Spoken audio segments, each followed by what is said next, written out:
Deus, nosso Pai, nosso Criador, ao nosso Senhor Jesus Cristo, a todos aqueles que junto de nós trabalham pela construção de um mundo melhor, nós pedimos, Senhor, que nesta tarde e noite possa estar nos abençoando, possa estar iluminando o nosso pensamento, para que nesta conexão com o mundo maior, o nosso entendimento sobre as obras espíritas também cresça.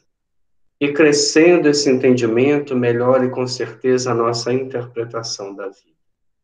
É importante, Senhor, para nós, trabalharmos incessantemente no nosso crescimento. É para isso que nos foi dado esta hora e esta encarnação de bênção. Permita, Senhor Jesus, que, acima de tudo, não nos percamos nas curvas das ilusões e dos descansos excessivos que o excesso de conforto tem nos proporcionado. Promova em nós, Senhor, a vontade de crescer, de entender e de produzir dentro do campo da mediunidade. Continue conosco hoje, agora e sempre. Que assim seja, graças a Deus. Então, nós vamos começar, o nosso pequeno estudo a partir do ponto, desse capítulo 1, aonde Ivone Pereira coloca para nós nada de novo.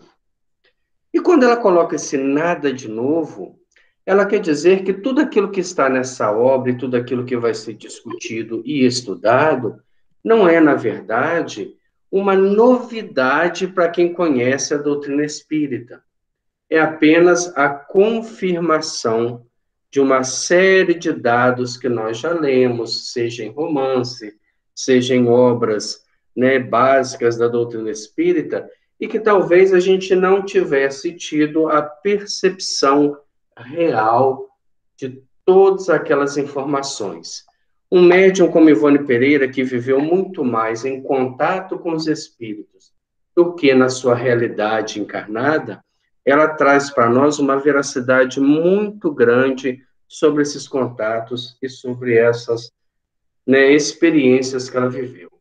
Então, ela escreve para nós: adeptos da doutrina espírita que rejeitam até hoje a versão ultimamente muito ventilada pelos espíritos desencarnados, através de obras ditadas psicograficamente, de um mundo material, invisível aos nossos olhos carnais, mundo esse vibrátil, intenso, onde existirá em estado aperfeiçoado e ampliado até a vertigem muito do que se existe na Terra. Então, o que ela quer falar nisso tudo?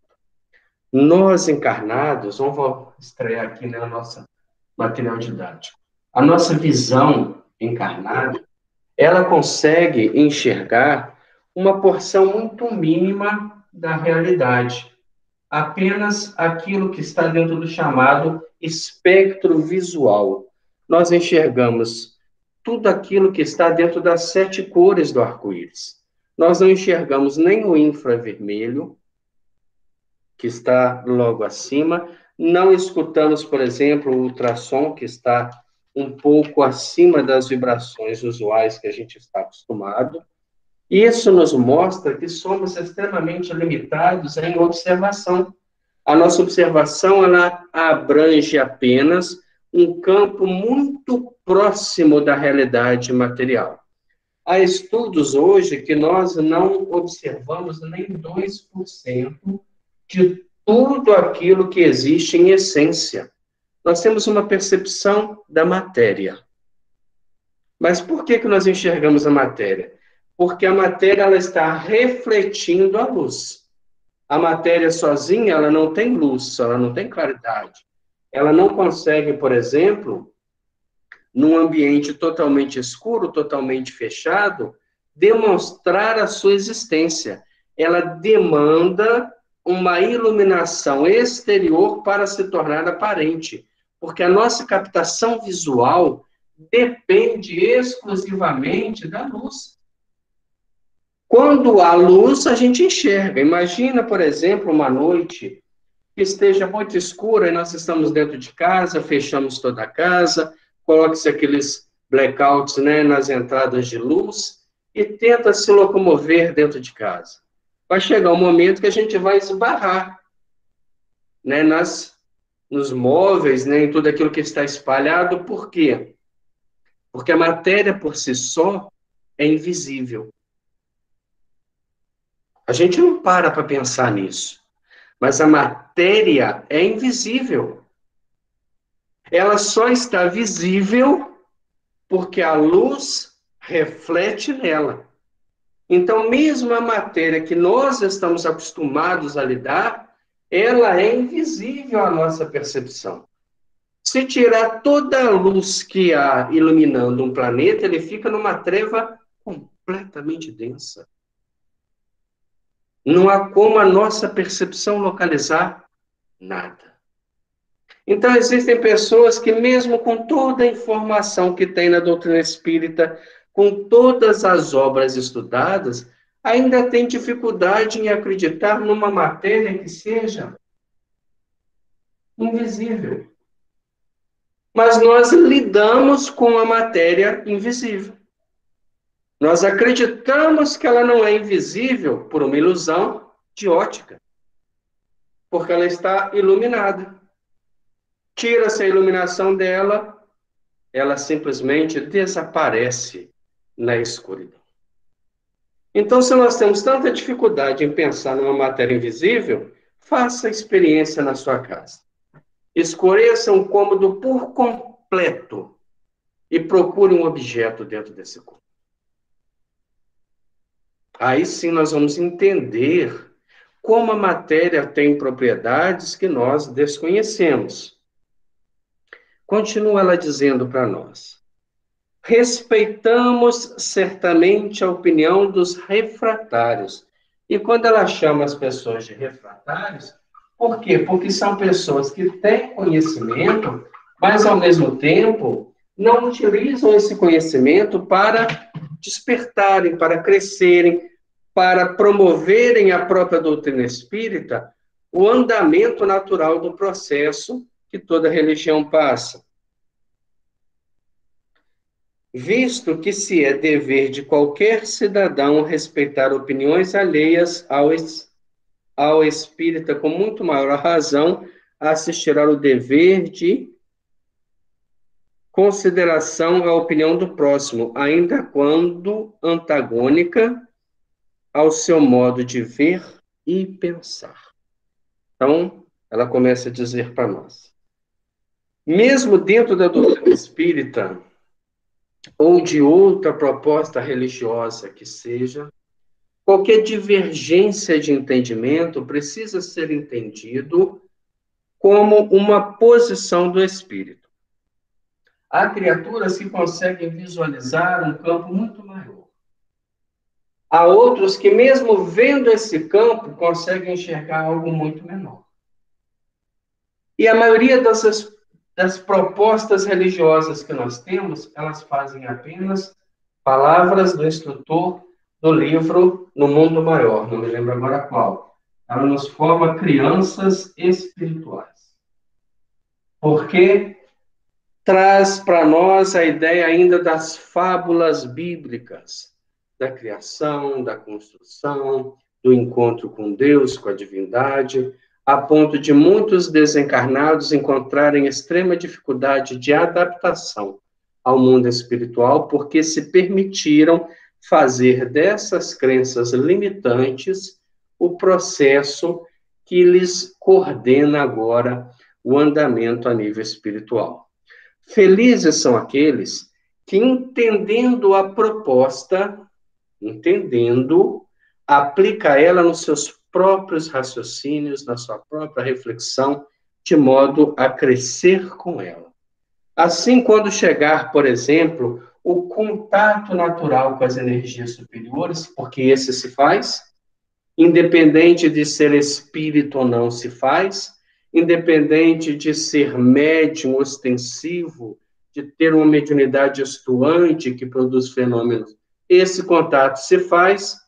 Quanto mais informação e reflexão eu tenho sobre isso, mais natural se passa. Nós perguntamos, por exemplo, a esses que ainda não conseguem conceber a matéria, como se explica, porventura, os sonhos? Em que dimensão eles se dão? Alguém vai falar assim: ah, mas os sonhos são fenômenos da memória. Alguns. Porque há muita coisa que eu não tenho na minha memória e eu vivo em experiência de sonho. Eu sonho com pessoas que já desencarnaram, vivendo experiências novas. Aonde está a dimensão que criou aquele quadro, aquele cenário, aquela construção? Que tipo de matéria é essa? Nós aprendemos, por exemplo, né, principalmente quando estamos estudando, que existe a matéria sólida, a matéria líquida, a matéria gasosa, o plasma, né, quando a gente estuda o fogo, a própria eletricidade, e alguns ensaios novos, né, de condensado, de Bose-Einstein, de fluidos, que são matérias muito mais voltadas para o princípio científico.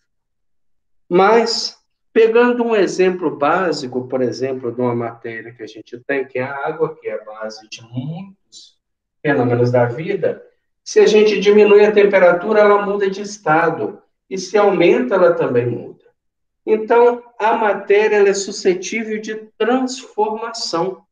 É isso que ela começa a falar para nós. Existem matérias e existem dimensões da matéria que nós desconhecemos. E por desconhecer, eu não posso afirmar que ela não seja real. Como é que eu vou imaginar, por exemplo, nas construções de nosso lar? Que tipo de matéria se constrói casas, praças, campos, transportes? Tem que existir algo diferente, mas que não é novo. É algo que já existe, que preexiste e que continuará existindo. Continua ela dizendo para nós: não seria, porém, ocioso raciocinarmos sobre ensinamentos particulares aos domínios da doutrina espírita. Raciocínios que, se nenhum proveito trouxeram à instrução que nos cumpre dilatar, diariamente a menos nos auxiliarão no aprendizado da meditação, exercitando-nos o pensamento para voos mais arrojados. Então, a doutrina espírita, ela é uma proposta diferenciada no campo das orientações religiosas, porque ela nos dá uma visão muito mais aperfeiçoada de todo o processo que se existe. Claro que não é uma visão total, é uma visão limitada, é uma visão até certo ponto de acordo com a nossa capacidade de entendimento. Eu não posso, por exemplo, como na primeira pergunta, né, do Livro dos Espíritos, quando Allan Kardec questiona que é Deus e tem uma resposta um tanto quanto simbólica, ele não tinha a estrutura necessária naquele momento para entrar na constituição do divino, mas tinha um entendimento para compreender a proposta da resposta. Deus é a inteligência suprema, e se ele é a inteligência suprema, nada que parte dele está errado ou sujeito a erros, e é a causa primária de todas as coisas. Continua Ivone falando para nós. Lembrando que esta obra não é uma obra de cunho próprio. Ela não escreveu das suas reflexões, senão a orientação dos espíritos que sempre trabalharam com ela. Estas páginas, como as demais que compõem o presente volume, não são frutos de nosso raciocínio pessoal. Ela deixa isso bem claro. Como não são de nossas concepções doutrinárias. Não é o que ela pensava sobre a doutrina espírita. Visto que temos o cuidado de jamais estabelecer concepções pessoais em assunto de espiritismo. Hoje nós vivemos num mundo onde algumas pessoas pensam conhecer toda a verdade. Ah, mas foi fulano de tal que falou, foi o orador tal que falou. Cada pessoa tem um entendimento do processo. Ela, na composição dessa obra, buscou o entendimento dos espíritos que realmente vieram para ser educadores. Nós somos aqueles que são, né, faladores. Nós falamos sobre a doutrina espírita, tentamos entender um pouco mais, mas na maioria das vezes fazemos um raciocínio voltado dentro daquilo que temos como entendimento doutrinário. Nesta obra, principalmente, ela faz uma viagem sobre o pensamento de grandes mestres da doutrina espírita, como ela vai citar logo aqui embaixo. Certa da nossa fragilidade, renunciamos bem cedo à vaidade das opiniões de vulto, das opiniões próprias, perdão, para nos aconchegarmos aos mestres e grandes vultos da doutrina espírita.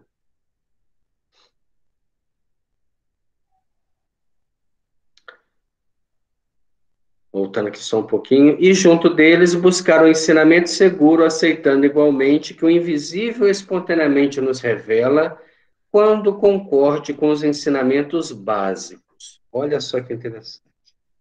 Reflexões que o próprio invisível nos dá quando concorde com o básico, quando faça sentido. Não é porque o espírito fulano de tal incorporou no médium tal e orientou isso, isso e aquilo que nós vamos seguir.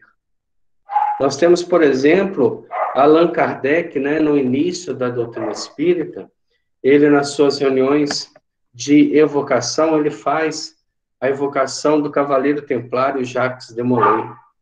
E Jacques de Molay, que foi, né, queimado vivo na Inquisição, mantendo-se fiel à sua filosofia, à sua doutrina, era um lumiar do pensamento maçônico.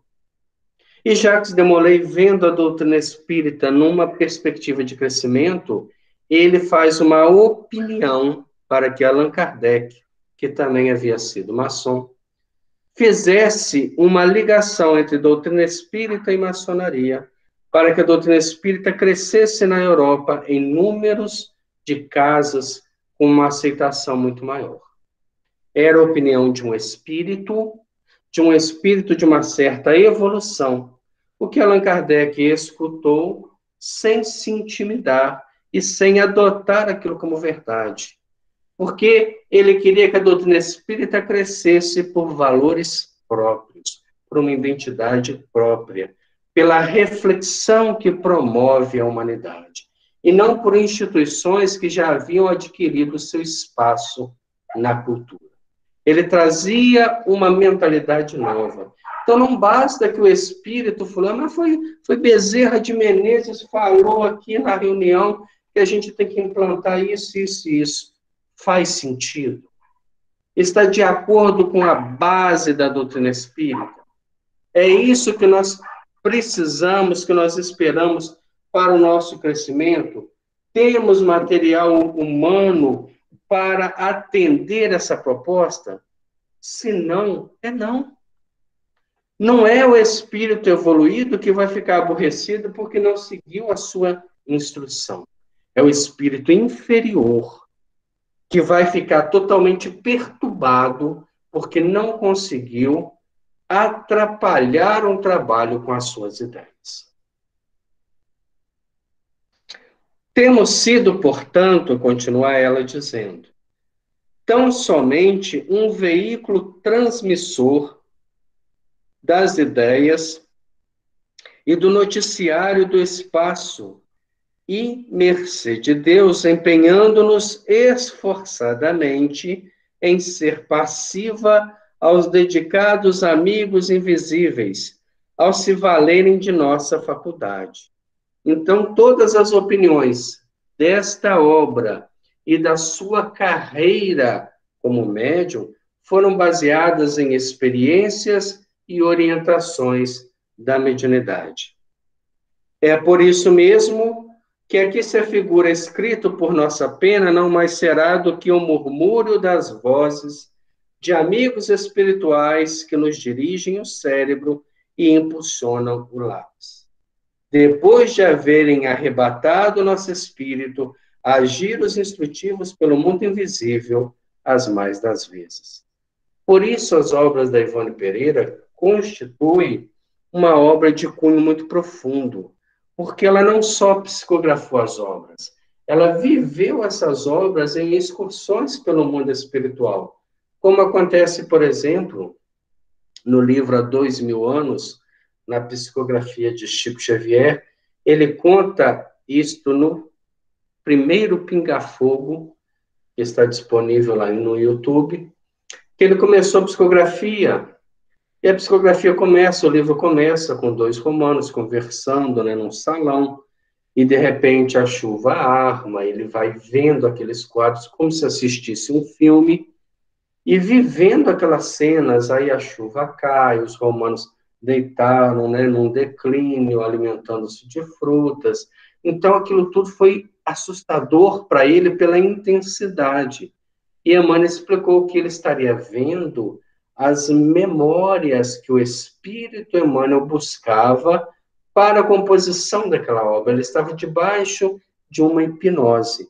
Então, ele assiste, vive a cena e psicografa.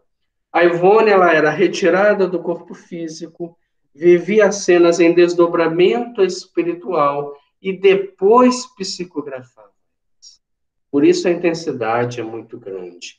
O nível de informação é muito grande.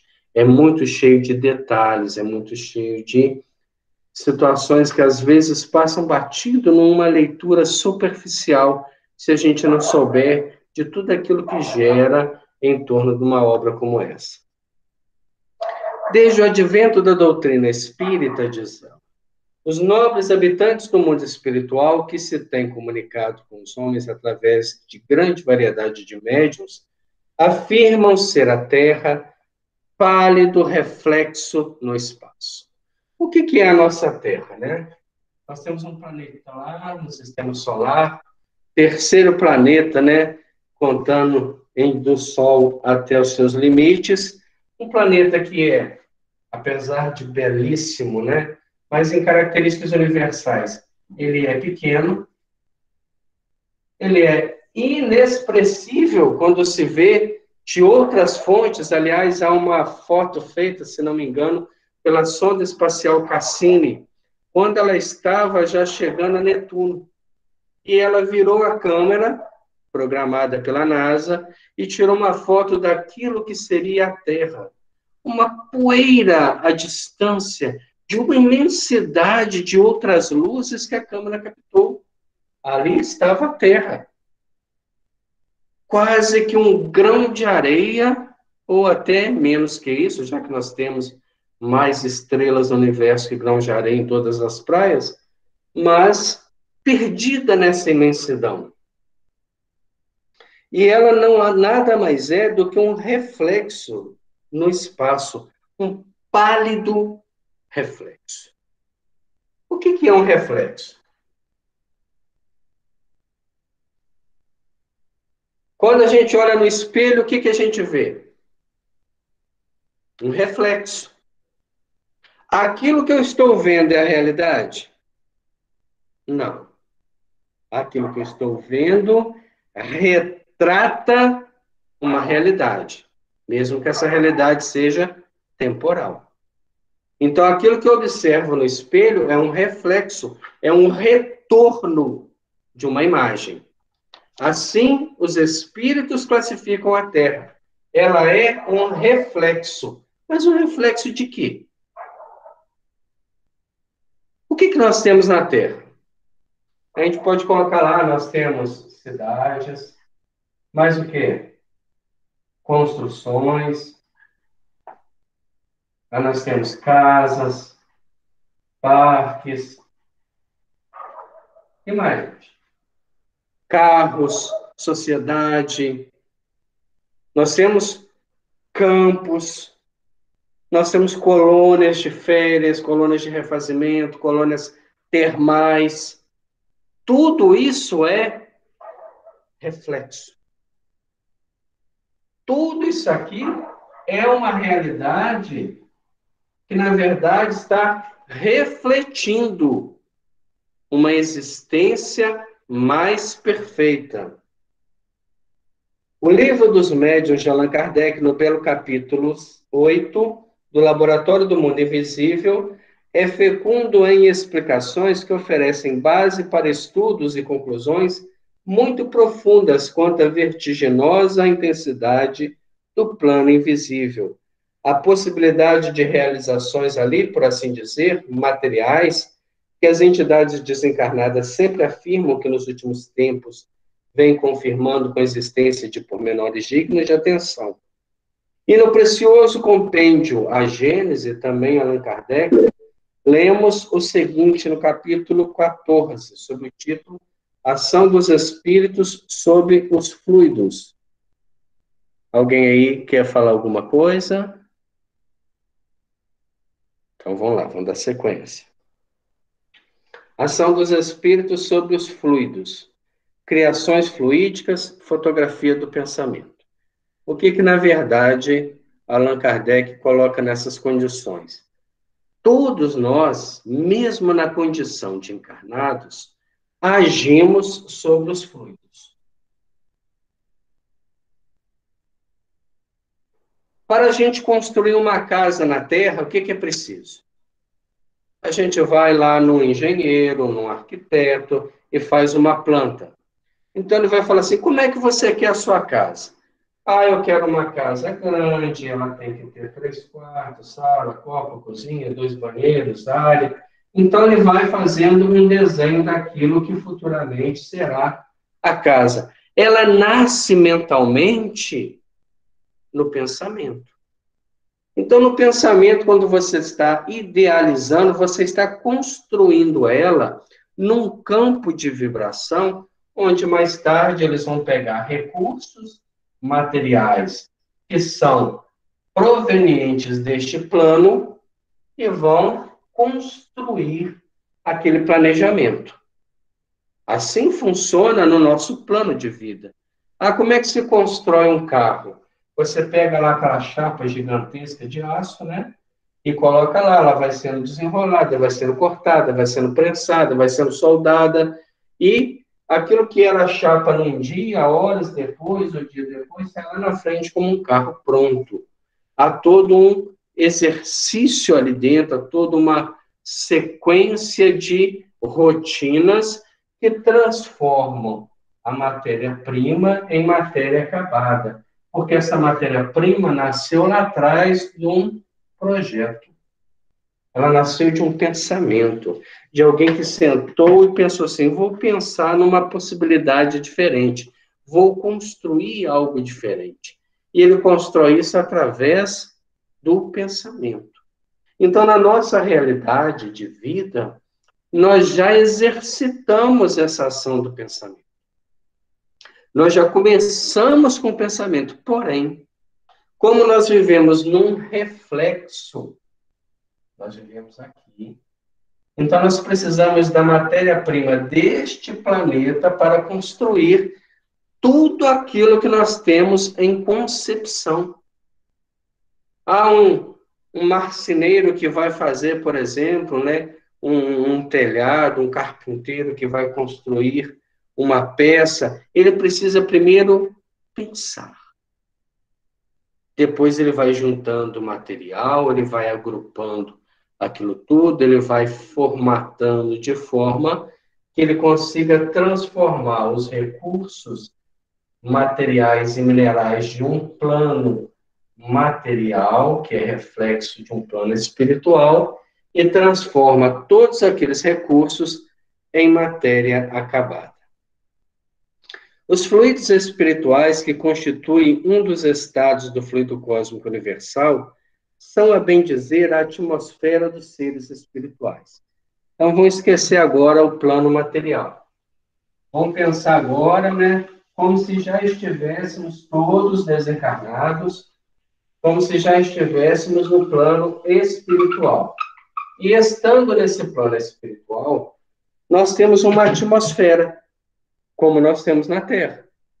A Terra tem uma atmosfera composta por gases que está num estado da matéria invisível aos nossos olhos. Mas nós temos à nossa volta oxigênio, nitrogênio, o ozônio, uma série de gases que compõem essa atmosfera e que não são visíveis. No mundo espiritual, o que ela coloca para nós? Os fluidos espirituais, que constituem um dos estados do fluido cósmico universal. Lembra como nós estudamos sobre isso no mecanismo da mediunidade? Fluido cósmico universal, o que ele é? A matéria-prima. Se nós temos na Terra, por exemplo, né, vamos construir uma casa, a gente precisa do saigo, da areia, da pedra. Tudo isso são variações do fluido cósmico universal em um nível mineral. Tudo isso. Tudo que a gente tem é variação do fluido cósmico universal. Se nos gases da atmosfera nós vamos ter, né, o oxigênio ou o nitrogênio, são variações do fluido cósmico universal. Tudo parte de um princípio que gera outras matérias, como o caso da água, que dependendo do seu estado, da temperatura e da pressão, ela também sofre transformações. O elemento de onde eles tiram materiais sobre que operam. Então, o fluido cósmico universal, ele é um elemento da onde os espíritos tiram materiais que eles operam. Da mesma forma que o fluido cósmico universal, para nós, ele está num estado extremamente primitivo, material, ele também oferece materiais dentro de uma matéria quinta essenciada, né? Na quinta essência, como dizia o próprio Allan Kardec. O elemento de onde eles tiram materiais sobre que operam, o meio onde ocorrem fenômenos especiais, perceptíveis à visão e audição dos espíritos. Então, todo o material que eles têm aqui, seja para construir uma casa, por lá, né, construir uma casinha lá, em Campo da Paz, onde a gente vai morar um dia, colônia ligada ao nosso lar. Esta matéria que partiu do fluido cósmico universal, que partiu de uma realidade espiritual, os espíritos constituem ela e ela tem características materiais. Elas são sólidas para os espíritos. Elas criam um campo de proteção, dependendo da região que estão. Aí a gente para pensar, mas como é que será que existe, né? Uma casa espiritual. Nós temos, por exemplo, até mesmo no livro que nós encerramos, no livro Nos Domínios da Mediunidade, uma passagem que eles foram atender um espírito e ele estava internado numa clínica, num albergue espiritual com essas características e tinha uma característica interessante que as paredes, elas eram transparentes. Quem estava do lado de fora conseguia observar a movimentação lá dentro, embora essas paredes fossem intransponíveis para aquele grau de aperfeiçoamento.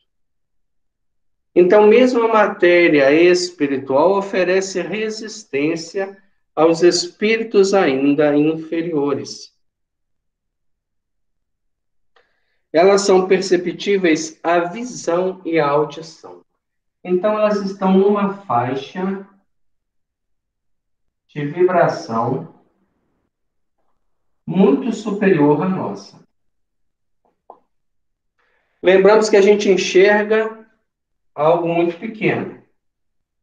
Nós enxergamos apenas as vibrações que estão dentro do espectro visual.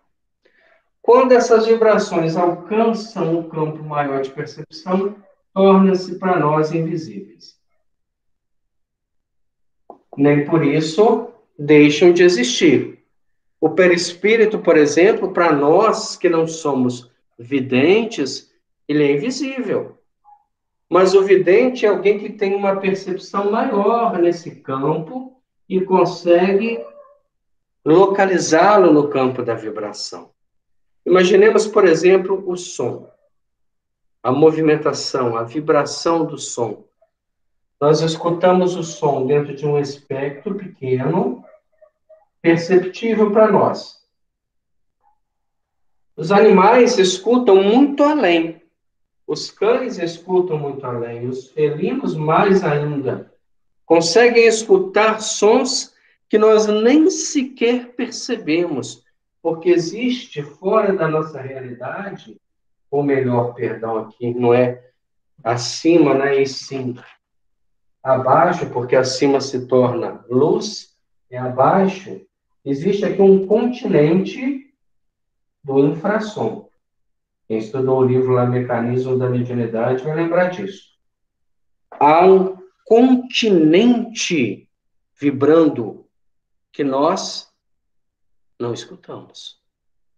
Alguém que tem a percepção auditiva, que se dizia antigamente, né? Ah, são médiums clareaudientes, é alguém que escuta essas vibrações que estão no campo mais baixo.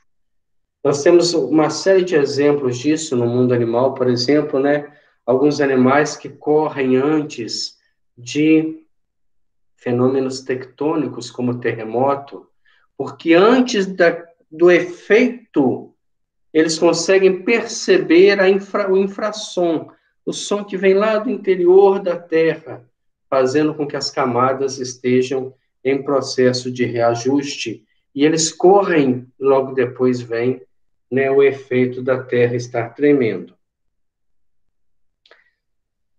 São perceptíveis a visão e a audição do espírito, mas que escapam aos sentidos carnais, impressionáveis somente com a matéria tangível. Então, para nós, existe uma diferença aqui. Ó. Tudo que for material, nós vemos, enxergamos. O que é espiritual, nós não vemos.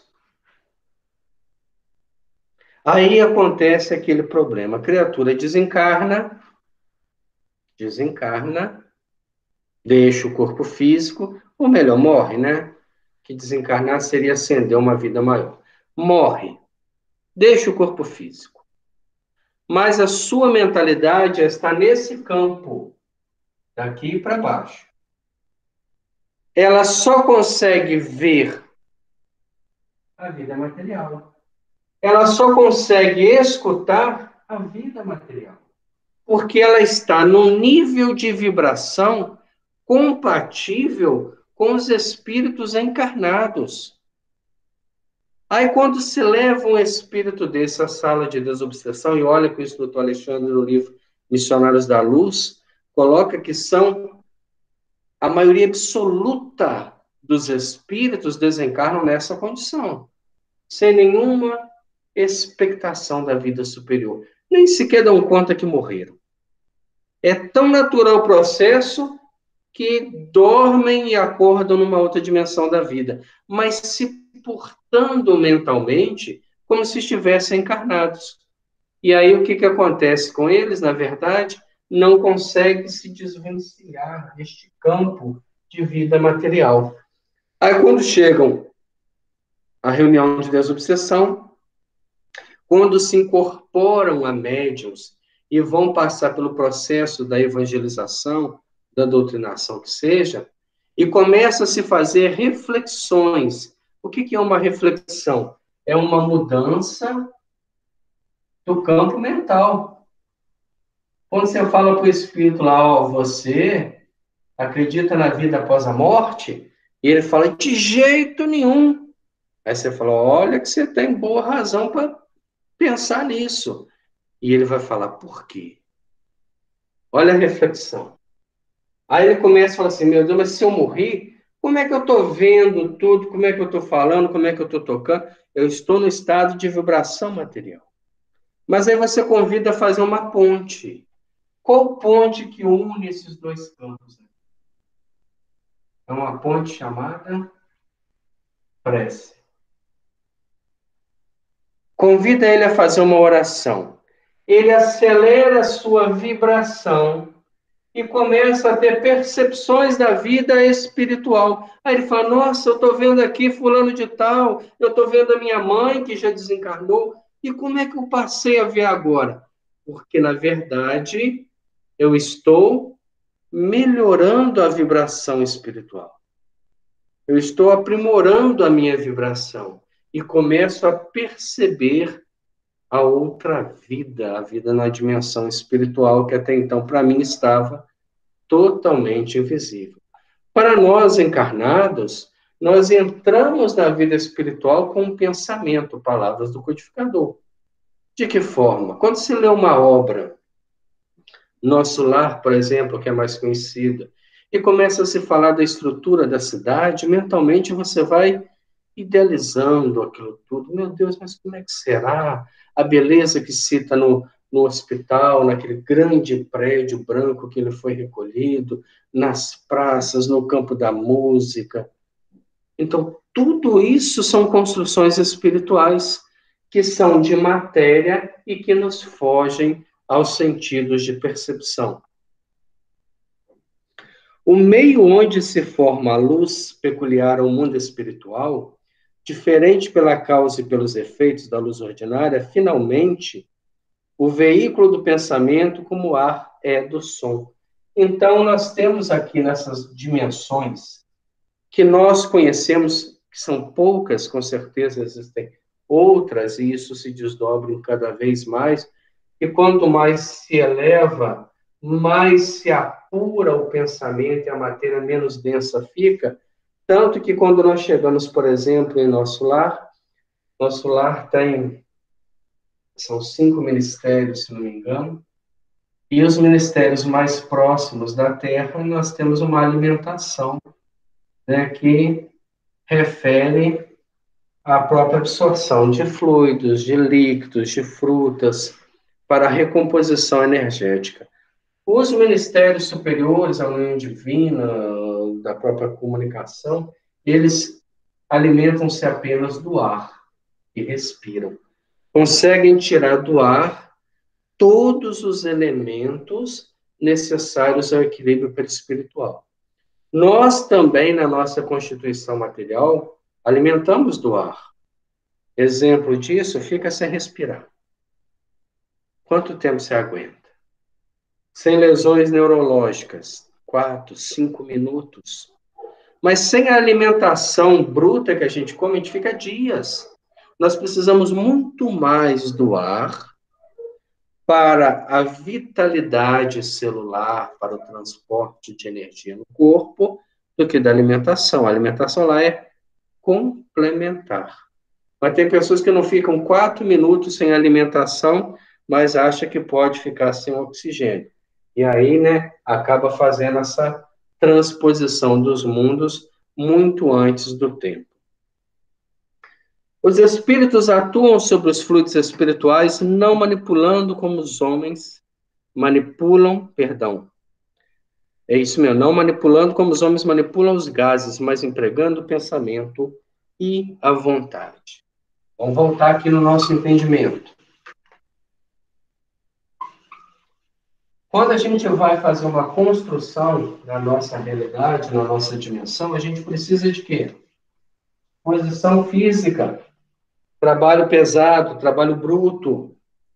Você vai construir uma casa, você tem que acertar o terreno, você tem que cortar a terra, tem que carregar pedra, tem que fazer massa. Como é que os espíritos trabalham com isso tudo? Será que eles também precisam, né, fazer alguma atividade braçal? Isso aqui ela traz, né, lá do próprio Gênesis, traz essa questão. Os espíritos, eles atuam sobre os fluidos espirituais, não manipulando-o como os homens manipulam os gases, mas empregando o pensamento e vontade. Então, quando eu penso, olha aí a maior força do universo. Quando eu penso, eu crio. Concorda com isso? Nós temos 2 obras a respeito disso. Pensamento e Vida, do Emmanuel, e pensamento e vontade do Bozano. Todas as duas vão ensinar que o pensamento é a maior força criadora do universo. Não é necessário o espírito, né, aquele que já está habilitado, treinado e está, de alguma forma, preparado para aquele serviço da construção de uma colônia, de uma casa, de uma praça. Ele não vai pegar com os braços, trabalhar arduamente, eles vão mentalizar.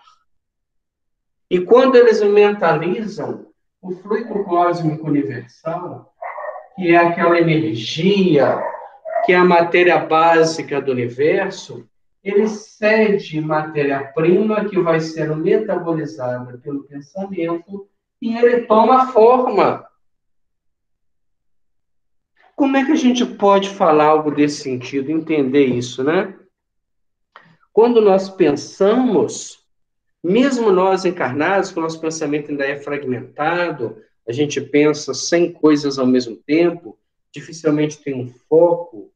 Quando a gente pensa focadamente, o nosso pensamento faz isso aqui, ó.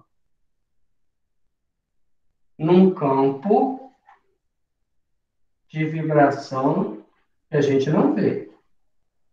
É a chamada forma pensamento.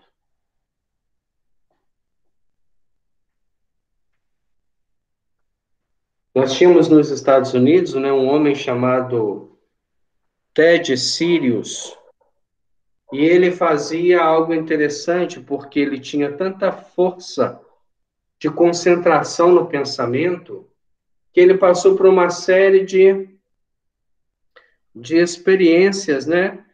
Então, eles falavam com ele assim, pensa, por exemplo, na Estátua da Liberdade. Então, ele se concentrava profundamente, fazia um sinal, eles tiravam uma foto comum, e a foto registrava do lado da sua cabeça a Estátua da Liberdade. É uma experiência científica dos Estados Unidos. Tamanha era a sua capacidade de concentração, de mentalização. Aquela forma impressionava a chapa fotográfica, que consegue captar o infravermelho um pouco além da nossa percepção visual. O nosso pensamento cria formas. Quem estudou o livro Nos Domínios da Mediunidade, lá no capítulo do Jovinho, que pensava incessantemente naquela outra companheira fora do lar, ele criou uma forma pensamento daquela mulher, e toda vez que ele pensava nela, ela tomava vida. Não era um espírito encarnado, era uma forma revestida de um campo eletromagnético que influenciava as pessoas e desequilibrava um lar. Então, nós não temos noção do que é um pensamento, a sua capacidade de conexão, de atrair, de gerar recurso. No livro Missionários da Luz, nós temos a história de um trabalhador espírita que estava sendo aguardado no mundo espiritual para uma reunião e não compareceu. Então, o instrutor pediu a um espírito que fosse atrás, que fosse ver o que aconteceu, se ele tinha sido, né, vítima de alguma intenção dos espíritos inferiores, e quando chegou lá, ele estava preso no corpo físico sob a ação de um espírito sentado na cama. Então, Sertório, que é o nome do espírito que vai atrás, pergunta, mas meu amigo, o que você está fazendo aí? Nosso companheiro tem compromissos, né, com o grupo de esclarecimento no mundo espiritual. E aquele espírito que não era mau, era amigo daquele que estava ali, disse, olha, este homem, ele é meu amigo. Ele é espírita. Eu já escutei várias palestras dele falando sobre respeito aos desencarnados, mas nesta noite ele falou algo que me descontentou. É mentira. Então ele imaginou, ele pensou, ele verbalizou, e quando a gente fala dá mais força ao pensamento, então ele verbalizou, e aquela conversa na maledicência, que ele não tinha sequer certeza se era verdade, se não era, foi transportada até esse espírito no mundo espiritual. Tamanho é a força do pensamento que se desloca. E chegando lá, Ele tomando ciência que falaram mal dele lá embaixo, lá não, é. Já não basta a minha realidade espiritual, ainda tem que aguentar a maledicência dos outros. Foi lá atrás dele. Sentou na cama dele e falou assim: a hora que você sair do corpo, nós vamos tirar isso a limpo. E ele, com medo de sair do corpo e enfrentar o amigo espiritual que estava ali difamado, permanecer no corpo, relutando num pesadelo horrível das influenciações daquele espírito, e não pôde comparecer ao trabalho espiritual. Um pensamento, uma maledicência, que é um pensamento colocado em prática através das palavras, os nossos atos, tudo isso gera uma série de recursos que influenciam em tudo. Imaginemos se nós temos um grupo de pessoas que estejam orando. Aqueles pensamentos, aquelas vibrações, aquelas formas de pensamentos, elas são sublimes, porque o grupo está afinado, ele está direcionando aquela energia. Mas se nós temos um grupo onde não tem a oração sendo levada em conta, e se não, às vezes, né, o interesse pessoal, o egoísmo, o orgulho, então se perde essa conexão, porque ele não deixa de vibrar e de criar, mas não vai criar algo positivo. Então aprendamos isso desde já. A vida ela é mental. Aquilo que eu penso para mim e que eu penso para os outros, eu construo. Ah, mas nem sempre isso se torna realidade. Depende. Quando eu penso em saúde, eu gero saúde. Quando eu penso em doença, eu gero doença. Quando eu penso mal do outro, eu projeto energia, que o outro pode receber ou não, mas a lei de sintonia traz ela novamente. O pensamento desregrado sempre será uma causa de doença, de desequilíbrio, enquanto o pensamento elevado será algo que também eleve a condição de vida e de saúde. Se estamos doentes demais, procure ver o pensamento. Será que não estamos depressivos demais? Fragilizados demais? Será que não precisamos de uma autoestima maior? Não precisamos nos empoderar perante a vida, pensando positivamente, para atrair algo de bom, porque o pensamento tem fatores eletromagnéticos. Ele atrai energias compatíveis com aquelas que ele próprio emite. E os espíritos agem no fluido cósmico universal com o pensamento. Então você vai lá nas trevas, na região inferior, aonde eles têm uma fixação mental, onde eles têm um processo de culpa, eles criam para eles próprios todo um cenário inferior. Quando você pega, por exemplo, o livro da própria autora, né, Encarnada, Memórias de um Suicida, e adentra aquele campo inferior, ele é gerado por mentes com consciência de culpa. Mentes que não aceitam a sua própria atitude, que não se consideram mais no direito de se elevar. E a consciência de culpa faz com que espíritos maliciosos trabalhem nessa consciência de culpa para aniquilar mentalmente aqueles espíritos. Até que, arrependidos e mutilados, eles são recolhidos e começam a trabalhar novamente em construções mentais superiores. Quando a gente pega capítulo Uma Cidade Muito Estranha, do livro Libertação, da série de André Luiz, onde havia, né, o reinado de Gregório no mundo espiritual, havia um castelo enorme, vários espíritos presos à ação daquele espírito vingativo que dominava mentalmente os outros. A vida ela é mental no nosso plano. Ela é mental no plano superior. Se nós não aprendermos a educar o pensamento desde já, não conseguiremos trabalhar com ele de forma lúcida. Imaginemos um desencarne hoje. vai a gente para o mundo espiritual. Ah, mas eu não consigo pensar de forma positiva. Eu sou uma pessoa, né, que tem uma série de problemas de comportamento, problemas emocionais, problemas de adaptação, de revolta. Então, o meu nível de pensamento não comporta o nível superior do pensamento. Então, eu vou ter que ficar retido nas regiões dos espíritos que pensam como eu penso, porque eu estou na mesma frequência de pensamento deles. Se para me chegar no mundo espiritual superior, eu preciso sintonizar na vibração 100 do pensamento, eu só consigo chegar na 35, eu vou viver nos espíritos que vivem aqui. E essas paisagens, com certeza, serão inferiores, porque ficam cultivando a autoculpa, a autopiedade, inspirando compaixão, ao passo que precisam ser atuantes na vida, precisam ser, né, assumir essa preponderância do pensamento.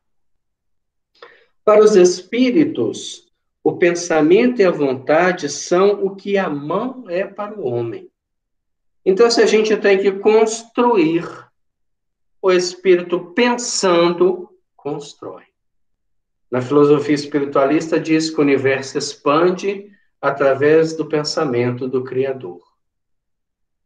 A Terra concentra-se na sua construção pelo pensamento do nosso governador espiritual.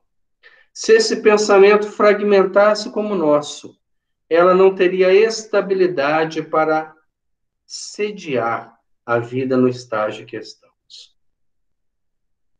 Pelo pensamento, eles, os espíritos, imprimem àqueles fluidos tal ou qual direção, os aglomeram, combinam ou dispersam, organizam com ele conjuntos que apresentam uma aparência, uma forma, uma coloração determinada.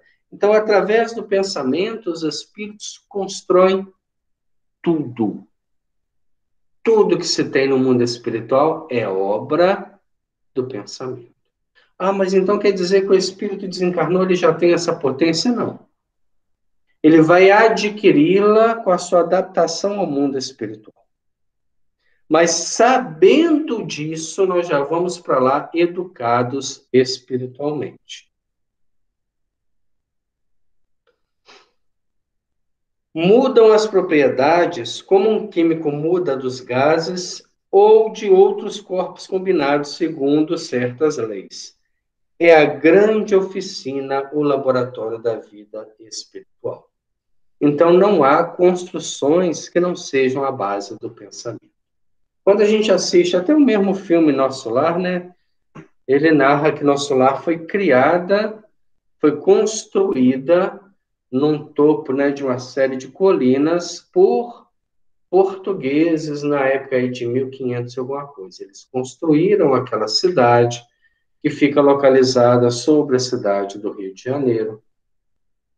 E é uma cidade que, entre idas e vindas, encarnes e desencarnes, alberga mais ou menos 1 milhão de almas. Para a gente ter uma dimensão, seria uma cidade o dobro da cidade de Juiz de Fora. Uma cidade extensa, toda construída e toda controlada pelo pensamento. É por isso que ela não pode albergar, de princípio, espíritos totalmente desequilibrados, desestruturados, criaturas com espírito vingativo. Muitos desses que alcançam o benefício de estar internados nos hospícios, nas câmaras de retificação, estão reeducando o pensamento para poderem viver em sociedade. Já expeliram grande parcela de tempo nas regiões umbralinas e agora estão ali na recuperação das suas próprias propriedades mentais. Mas o espírito um pouco mais equilibrado, que tem a noção que estamos tendo desta realidade espiritual, adentra a colônia em condição de viver socialmente. Desde que ele seja completista, desde que ele cumpra, né, os seus estágios nessa vida. E para a gente encerrar aqui hoje, só mais esse parágrafozinho. E no parágrafo 3 desse mesmo capítulo encontraremos: no estado de eterização, estado etéreo da matéria. O fluido cósmico não é uniforme, ele não é único, sem deixar de ser etéreo. Sofre modificações tão variadas em gênero e mais numerosas, talvez, que no estado da matéria tangível. Nós temos, por exemplo, na matéria tangível, ele está na condição mineral, ele está na condição de todas as construções, né? Vamos dizer assim, a nível de gases, de líquido, de líquido. Ele está na construção, por exemplo, da matéria quintessenciada, do plasma. Ele está na construção de uma série de outros, né, que nós temos como metais. E assim vai. Todos esses variações do fluido cósmico universal no estado de matéria densa. No estado de matéria de eterização na matéria etérea, ele tem variações muito mais complexas. Então, nós imaginemos, vamos parar nesse ponto aí, que, por exemplo, numa coluna espiritual, a gente vai ter uma construção, uma casa. A construção daquelas paredes, daqueles móveis, de todos os ornamentos da casa, são variações do fluido cósmico universal no estado de eterização. E aí a gente está vendo espiritismo científico. Nós estamos vendo como que isso se dá.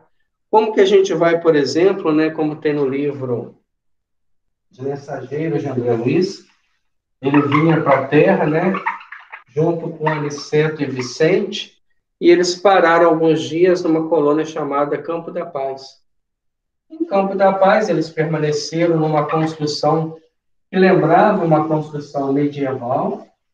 Ali tinha um trabalho muito grande com algumas almas que estavam, né, presas ainda a algum tipo de questões pessoais, questões ainda de adaptação à vida espiritual. E Aniceto aceita, né, permanecer ali e contribuir com aquele trabalho, porque o próprio responsável pelo Campo da Paz ofereceu a eles que no dia imediato providenciaria um carro para trazê-los até a crosta, até uma região intermediária. E André Luiz fica pensando, meu Deus, um carro no mundo espiritual, como será isso? Como que é construído? Variações do fluido cósmico universal. Sabendo que nada que se tenha na Terra é novidade. Tudo que a gente tem e constrói aqui são reflexos daquilo que já existe no mundo espiritual de forma quintessenciada.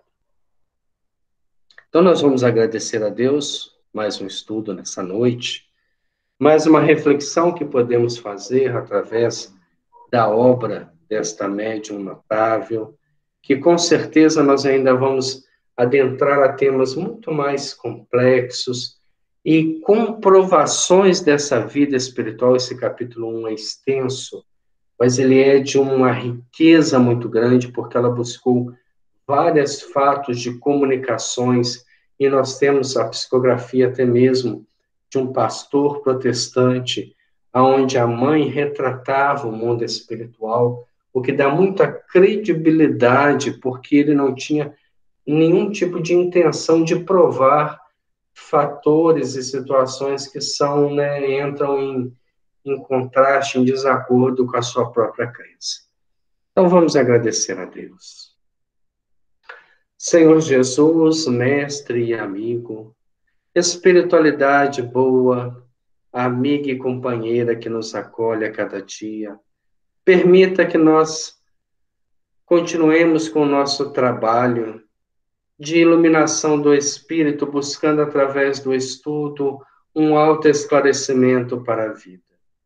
Sabendo, Senhor, que a vida material e a vida espiritual são tão próximas que mudam apenas a vibração dos elementos que constituem uma e outra, que não tenhamos nenhum receio desse contato saudável com os amigos superiores, que buscam de alguma forma nos incentivar para o crescimento e para o convívio com eles. Abençoe, Senhor, aos nossos lares. Abençoe a todos que estão buscando estudar e crescer espiritualmente. Dai-nos uma semana de conquistas, de realização e de trabalho. Muito obrigado, Senhor. Continue conosco hoje, agora e sempre. Que assim seja, graças a Deus. Graças a Deus, muito obrigado a todos pela presença. Semana que vem, então, nós vamos